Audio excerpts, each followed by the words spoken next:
Sebetulnya itu yang jeleknya Amerika Serikat ya, yaitu suka ada politik balas dendam gitu. Jadi kalau ada kebijakan, kalau ada presidennya dari satu partai dan senatnya dikuasai partai lain, mereka akan berusaha sekuat mungkin untuk menjegal kebijakan presiden itu. Right? Itu terjadi waktu Obama ya dengan Obamacare dan lain sebagainya. Itu juga terjadi waktu Presiden Bush sebelumnya dan sebelumnya gitu. Right? Nah, jadi kemampuan Biden kalau dia menang untuk berpolitik, untuk merangkul kelompok Republikan dan lain sebagainya itu akan menjadi penting gitu ya.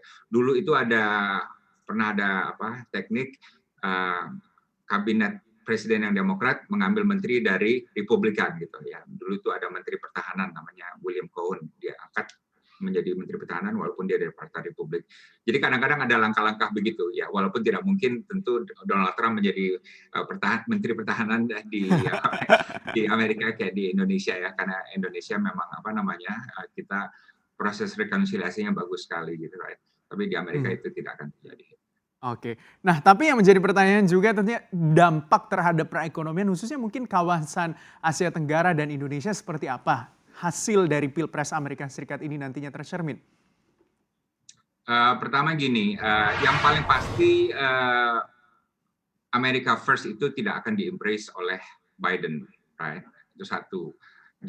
Tapi kedua, nasionalisme ekonomi akan tetap tinggi dalam arti Joe Biden harus mengurus pengangguran, jobs ya, penciptaan lapangan kerja sebagai prioritas nomor satu. Dan itu akan mendikte kebijakan ekonomi, kebijakan dalam negerinya dan kebijakan internasionalnya, right? Nah, tapi saya merasa Biden lebih pro free trade ketimbang Trump ya. Mungkin dia tidak akan langsung masuk ke Trans-Pacific Partnership, tapi ada kemungkinan dia akan mengincar salah satu ekonomi di Asia untuk free trade agreement, perjanjian perdagangan bebas dengan dia, right? Dan saya juga yakin kebijakan luar negeri dia akan mencoba menempatkan Amerika kembali sebagai leader di dunia internasional. Suatu hal yang tidak bisa dicapai Trump karena dia kan slogannya adalah America First, Amerika dulu gitu ya, bukan untuk memimpin dunia gitu, right?